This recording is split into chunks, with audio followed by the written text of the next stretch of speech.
കരച്ചിൽ കേട്ടാൽ അവൻ ബോധരഹിതനായി വീണുപോകും. മയ്യത്തിന്റെ വിലാപം ജിന്നുകൾക്ക് കേൾക്കാൻ കഴിഞ്ഞേക്കാം, മലക്കുകൾക്ക് കേൾക്കാൻ കഴിഞ്ഞേക്കാം, മറ്റു ജീവജാലങ്ങൾക്ക് കേൾക്കാൻ കഴിഞ്ഞേക്കാം. പക്ഷേ കൂടെ പോകുന്ന മകൻ കിടന്ന് കരയുന്നുണ്ട്, ബാപ്പ കേൾക്കുന്നില്ല. ഭാര്യ കിടന്ന് കരയുന്നുണ്ട്, ഭർത്താവ് കേൾക്കുന്നില്ല. വല്ലിപ്പ കിടന്ന് കരയുന്നുണ്ട്, പേരക്കുട്ടികൾ കേൾക്കുന്നില്ല. ആരും കേൾക്കാതെ വളരെ പെട്ടെന്ന് പള്ളിക്കാട്ടിലേക്ക് കൊണ്ടുപോവുകയാണ്.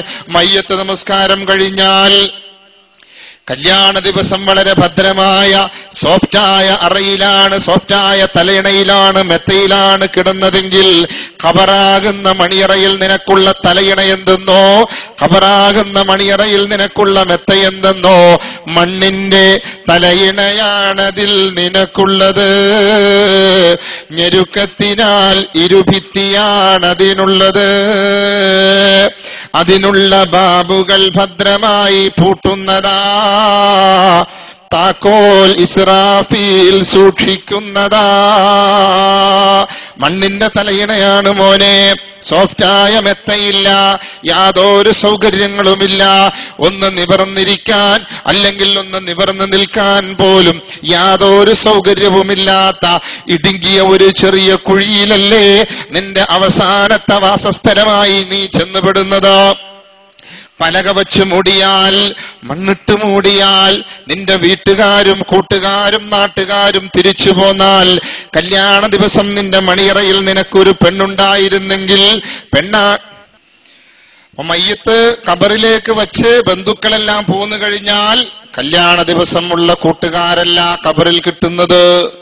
ഖബറിൽ കുറച്ച് കൂട്ടുകാരെ പടച്ച തമ്പുരാൻ സംവിധാനിച്ചിട്ടുണ്ട്. ദുനിയാവിൽ ജീവിക്കുമ്പോൾ ആ കൂട്ടുകാരെ നമ്മൾ അവഗണിച്ചിട്ടുണ്ട്, ചൂലെടുത്താട്ടിയിട്ടുണ്ട്, പൊടിയിട്ടിട്ടുണ്ടെന്താ? ചിതലും പുഴുക്കൾ താവളം പെരുത്തുണ്ടതിൽ, സന്തോഷമാണവകൾക്കു നീ ചെല്ലുന്നതിൽ. പൊൻവർണ്ണ കോമള മൃദുലമായ ശരീരമിൽ സമരത്തിലാണ് പരസ്പരം തിന്നുന്നതിൽ. കാർഡില്ല, റേഷൻ വേണ്ട പോലതിലുണ്ട്, ക്യൂ സിസ്റ്റമില്ല, തള്ളലാണത് കൊണ്ട്. അഴുകുന്നതാണൊരു 3 ദിവസം കൊണ്ട്. സുഹൃത്തുക്കളെ നമുക്കുള്ള നേത്രം 2, ഉടൻ തന്നെ മുഖമിൽ കാണുമേ ഗുഹ 2. നോക്കുന്ന നേരം മണ്ടുമേ ഭയം കൊണ്ട്. വിശദീകരണം ആവശ്യമില്ലാത്ത വരികളല്ലേ. ചിതലുകൾക്കും പുഴുക്കൾക്കും തിന്നാനുള്ള ഭക്ഷണം മാത്രമല്ലേ നമ്മുടെ ശരീരം. ആ ശരീരം അങ്ങോട്ട് വച്ചിട്ട് ബന്ധുക്കൾ തിരിച്ചു പോന്നാൽ പിന്നീട് ആ ഖബർ തുറക്കുന്നത് എപ്പോഴാ? വനുഫിഖ ഫിസ്സൂർ ദാലിക യൗമുൽ വഈദ്. കാഹളത്തിൽ ഊതപ്പെട്ടാൽ അത് താക്കീതിന്റെ ദിവസമാണ്. ആ താക്കീതിന്റെ ദിവസത്തിൽ മനുഷ്യരോരോരുത്തരെയും പടച്ച തമ്പുരാൻ വിചാരണ ചെയ്യുന്ന സന്ദർഭത്തിൽ പരിശുദ്ധ ഖുർആനും തിരുസുന്നത്തും അനുസരിച്ച് ജീവിച്ചവർക്ക് മാത്രമേ പടച്ച തമ്പുരാന്റെ മുമ്പിൽ രക്ഷപ്പെടാൻ സാധിക്കുകയുള്ളൂ. യൗമ ലാ യൻഫഉ മാലും വലാ ബനൂൻ ഇല്ലാ മൻ അത്തല്ലാഹ ബിഖൽബിൻ സലീം.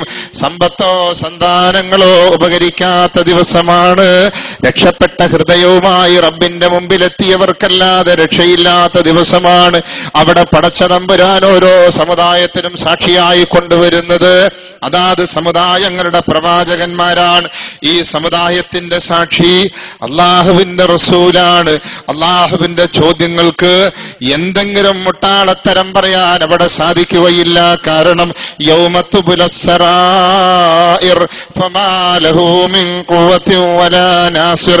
എല്ലാ നിഗൂഢ രഹസ്യങ്ങളും വെളിപ്പെടുത്തപ്പെടുന്ന ദിവസമാണ്. ആ ദിവസം യാതൊരു കഴിവുമില്ല, ആരും സഹായിക്കാനില്ലാത്ത ദിവസം.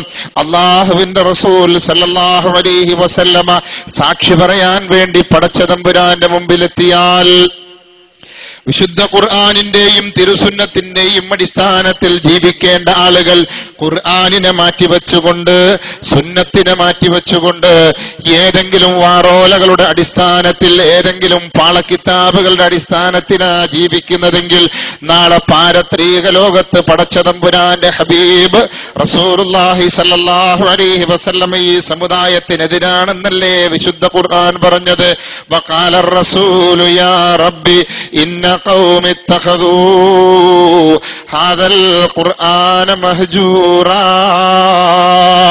വഖാല റസൂലു, റസൂൽ പറയുന്നതാണ്, യാ റബ്ബി, എന്റെ റബ്ബേ, ഇന്ന ഖൗമി ഇത്തഖദൂ ഹാദൽ ഖുർആന മഹ്ജൂറാ.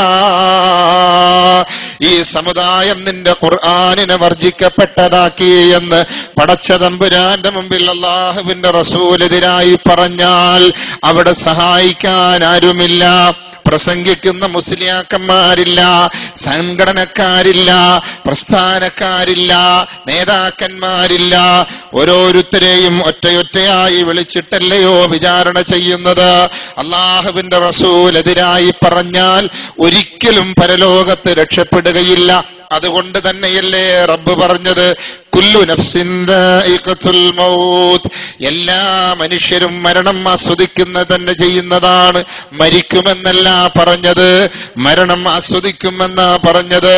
വഇന്നമാ തുവഫൗന ഉജൂറക്കും യൗമൽ ഖിയാമ, നിങ്ങളുടെ കർമ്മങ്ങളുടെ കൃത്യമായ പ്രതിഫലം നൽകപ്പെടുന്നത് ഖിയാമത്ത് നാളിലാണ്.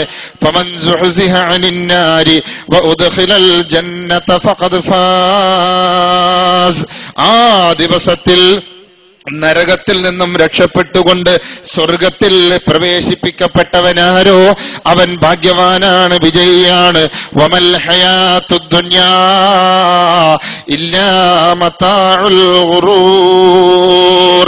ഈ ദുനിയാവാകട്ടെ ഒരു വഞ്ചനയുടെ ചരക്ക് മാത്രമാണ്, കേവലം വഞ്ചനയുടെ ചരക്കാണ് ദുനിയാവെന്ന് പടച്ചതമ്പുരാൻ പറഞ്ഞിട്ടുണ്ടെങ്കിൽ ഈ ദുനിയാവിനെ മാറ്റി നിർത്തിക്കൊണ്ട്, പൂർണ്ണമായും ദുനിയാവിനെ തള്ളിക്കളഞ്ഞുകൊണ്ട് ജീവിക്കണമെന്ന് അള്ളാഹുവിന്റെ റസൂല് പറഞ്ഞിട്ടില്ല. ദുനിയാവിലെ ഓഹരി നമുക്ക് സ്വീകരിക്കാം, പക്ഷേ പരലോകത്തെ വിസ്മരിച്ചുകൊണ്ടാകരുതെന്നാണ് പടച്ചതമ്പുരാനും അവന്റെ പ്രവാചകനും നമ്മളോട് പറഞ്ഞിട്ടുള്ളത്. അതുകൊണ്ട് ശിഷ്ടജീവിതത്തിൽ അള്ളാഹുവിന്റെ പൊരുത്തം സമ്പാദിക്കാനുള്ള ശ്രമം നമ്മുടെ ഭാഗത്ത് നിന്നും ഉണ്ടാകേണ്ടതുണ്ട്. വിശുദ്ധ ഖുർആനിന്റെയും തിരുസുന്നത്തിന്റെയും അടിസ്ഥാനത്തിൽ ജീവിതം ക്രമപ്പെടുത്തുകയും ചെയ്തുപോയ പാപങ്ങളുടെ പേരിൽ പടച്ചതമ്പുരാനോട് കരഞ്ഞ് മാപ്പപേക്ഷിക്കുകയും പാപം പുറത്തു കിട്ടാൻ വേണ്ടി നിരന്തരം റബ്ബിനോട് തേടിക്കൊണ്ട് സ്വർഗാവകാശികളിൽ പെടാൻ നിരന്തരം പ്രാർത്ഥിക്കുകയും അതിനുവേണ്ടി പരിശ്രമിക്കുകയും ചെയ്യുക. റഹ്മാനും റഹീമുമായ പടച്ചതമ്പുരാൻ അതിനുള്ള തൗഫീഖ് നമുക്ക് പ്രദാനം ചെയ്യുമാറാകട്ടെ. അല്ലാഹുമ്മ ഗ്ഫിർ ലിൽ മുഅ്മിനീന വൽ മുഅ്മിനാത്ത് വൽ മുസ്ലിമീന വൽ മുസ്ലിമാത്ത് അൽ അഹ്യാഇ മിൻഹും വൽ അംവാത്ത് ഇന്നക സമീഉൻ ഖരീബുൻ മുജീബുദ് ദഅവാത്ത് യാ ഖാദിയൽ ഹാജാത്ത്. اللهم ربنا آتنا في الدنيا حسنة وفي الآخرة حسنة وقنا عذاب النار. ربنا ارحم آباءنا